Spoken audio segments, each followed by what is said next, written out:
Let's start with the concept of increasing and decreasing function. Let's say that we have this curve. देखिए जो curve है ना वहां से आप किसी भी कर्व का इंक्रीजिंग और डिक्रीजिंग बिहेवियर आप चेक कर सकते हैं, क्योंकि आज का हमारा topic increasing and decreasing function है।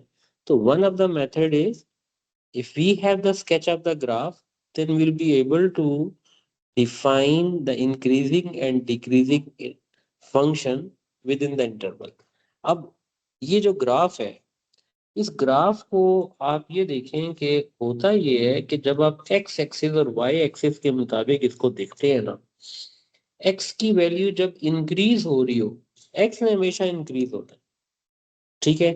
उससे क्या होगा, लेट्स सपोज कि मैं इस तरह की ये x की ये लाइन बता देता हूँ। अब ये देखें x इंक्रीज हो रहा है, x जूं जूं इंक्रीज होगा आप देखें ग्राफ ऊपर की तरफ जा रहा है, यानी इसका मतलब है कि ये ऊपर की तरफ जाने का मतलब है ये इंक्रीजिंग बिहेवियर है। फिर एक वक्त ऐसा आएगा कि अगर आप उस पॉइंट पे टेंजेंट लाइन ड्रॉ करें तो आप ये देखेंगे कि आपकी जो टेंजेंट लाइन है वो पैरेलल टू एक्स एक्सिस हो जाएगी। पैरेलल टू एक्स एक्सिस का मतलब है कि इस लाइन का जो ग्रेडियंट है ना वो जीरो हो जाएगा। आपको पता है कि ये जो एक्स एक्सिस की लाइन होती है हॉरिजॉन्टल, इसमें राइज नहीं होता तो ग्रेडियंट जीरो होता है। हमने अभी तक जो चीज पढ़ी है कि dy by dx basically provides the gradient of tangent to the curve। Tangent का मतलब क्या होता है, जो लाइन टच कर रही हो। इसका मतलब ये हुआ कि if I draw different tangents line to the curve, so this part of the graph is showing that the gradient of this line is positive। आपको पता है कि पॉजिटिव ग्रेडियंट जो है ऊपर जाती हुई लाइन का होता है स्लोपिंग अप का। इसका मतलब है कि जो d y by d x है जो ग्रेडियंट है वो पॉजिटिव है। अब ये पॉजिटिव था, ये एक वक्त आया कि ये d y by gradient equal to zero किया, तो इसका मतलब है d y by d x is equal to zero है। इसके बाद क्या हुआ कि यही लाइन जो है ना ये बेंड हो गई है, देखो ये इस तरीके से बेंड हो गई है, अब ये नीचे की तरफ जा रही है, तो ये स्लोपिंग डाउन है और कर्व का बिहेवियर क्या है, डिक्रीजिंग है।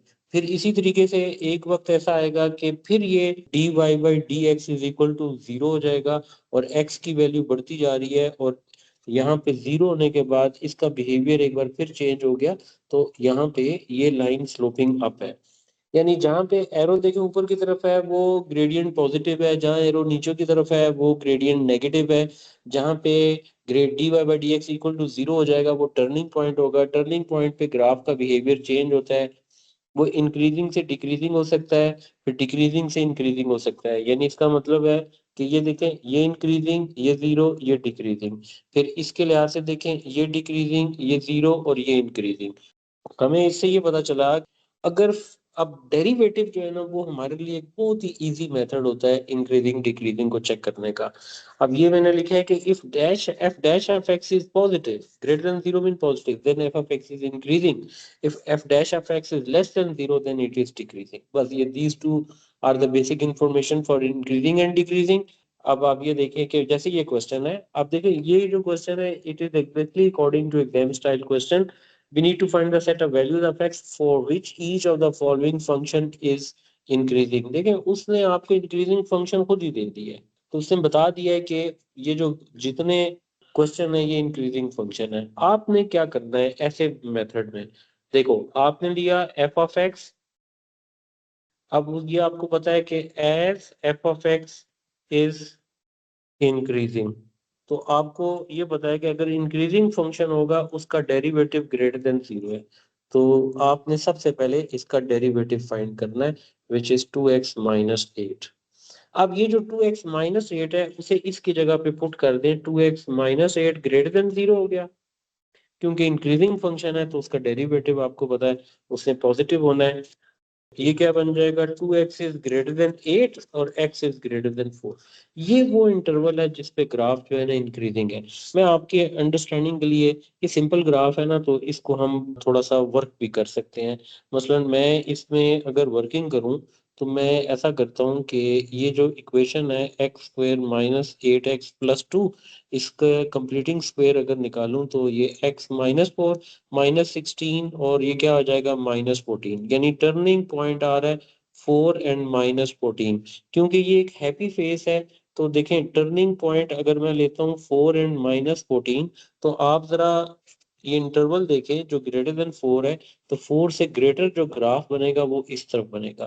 तो ये आपके पास बेसिकली ग्राफ बन रहा है। अगर आप तो कहेंगे जी कि दूसरी तरफ ग्राफ क्यों नहीं है, ये ले दूसरी तरफ भी हम ग्राफ को बना लेते हैं, लेकिन इन दोनों ग्राफ में जो डिफरेंस आएगा उसको जरा सा हमें आइडेंटिफाई करना होगा कि वो डिफरेंस ये हमें नहीं चाहिए ना, डॉटेड मैंने कर दिया। ये टर्निंग पॉइंट था, और इस टर्निंग पॉइंट से हमने राइट पे देखा तो अब ये देखिए बिहेवियर इंक्रीजिंग है।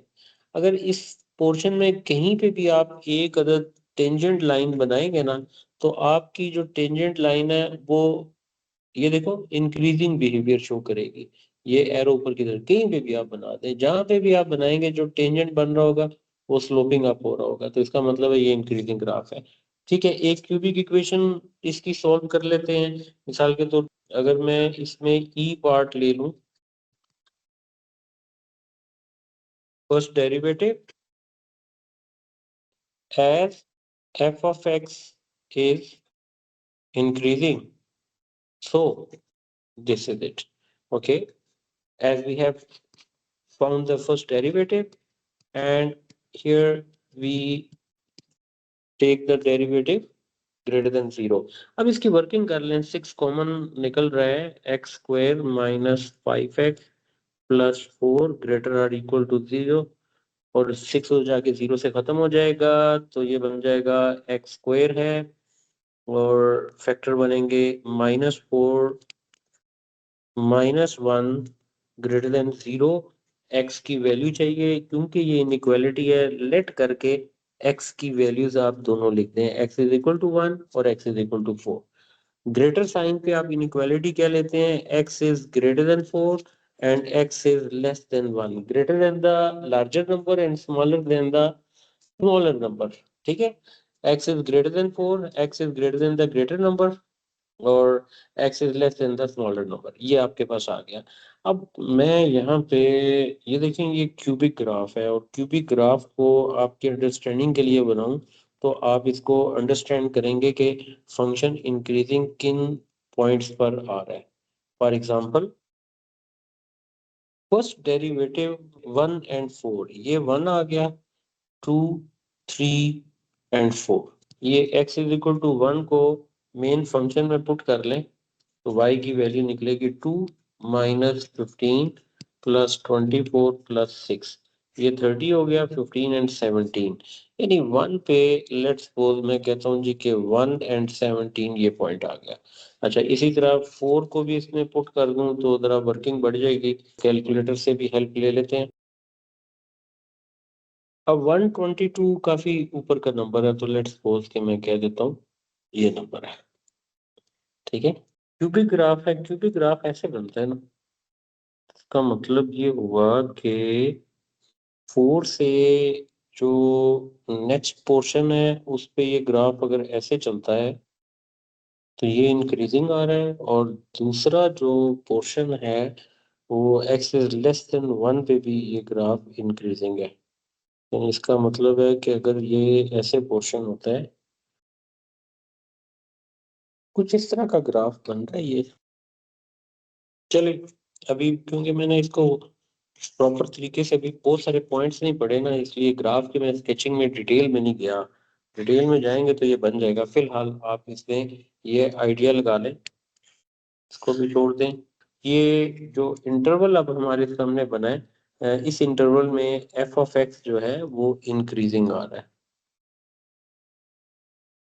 ठीक है, आप इस तरीके से बाकी क्वेश्चंस को इसमें ट्राई कर सकते हैं। यहाँ पे क्या आ रहा है, डिक्रीजिंग फंक्शन है। अब डिक्रीजिंग फंक्शन में लेट्स सपोज के डी पार्ट से शुरू करते हैं। It is equal to x cube minus 3x square minus 9x plus 5, और एफ डैश ऑफ एक्स कर लें तो 3x square minus 6x minus 9, 4 decreasing f of x, f dash of x will be less than 0.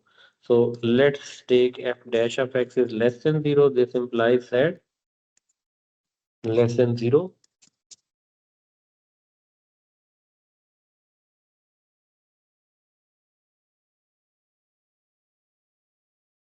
देखिए ये inequality आ गई ना, तो आपको पता है यहाँ पे हम लेट करते हैं ताकि x के बाद आंसर हम फाइंड कर सकें। तो x के आंसर -1 एंड 3 आ रहे हैं।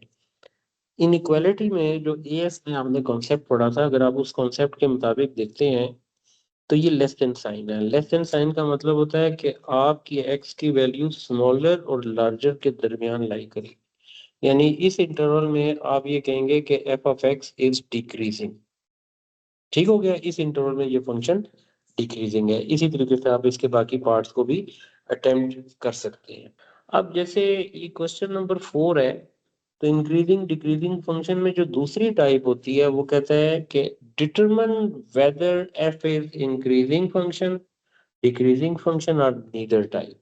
ये फिर आपने इसको डिटरमिन करना है। फॉर एग्जांपल इसका जो प्रोसीजर है, आपने इसका डेरिवेटिव तो फाइंड करना ही करना है। तो आपने पहले इसका डेरिवेटिव निकाला, पावर को मल्टीप्लाई किया, दिस इज -4 1 -2x -2। इसके बाद जो इनसाइड ब्रैकेट फंक्शन है उसका डेरिवेटिव लिया, -2 आ गया, और सिंप्लीफाई कर लें, 8/1 - 2x और स्क्वायर आ गया। ठीक हो गया। अब हमें जो फंक्शन उसने दिया होता है ना, जिसको इंक्रीजिंग और डिक्रीजिंग हमने बताना होता है, यानी हमने बताना है कि जी ये इंक्रीजिंग है या डिक्रीजिंग है, तो आप फर्स्ट डेरिवेटिव को जब भी लेंगे तो आपने फर्स्ट डेरिवेटिव को इक्वल टू 0 करना है। उससे क्या हो जाएगा, 8/1 - 2x square is equal to 0। 0 को डिनोमिनेटर को उधर ले जाए तो 8 इज इक्वल टू 0। तो जाहिर है 8 0 के बराबर नहीं होता। तो आप ये कहेंगे कि ना तो ये इंक्रीजिंग है ना ये डिक्रीजिंग है, तो ऐसा क्वेश्चन नीदर टाइप में लाई करेगा।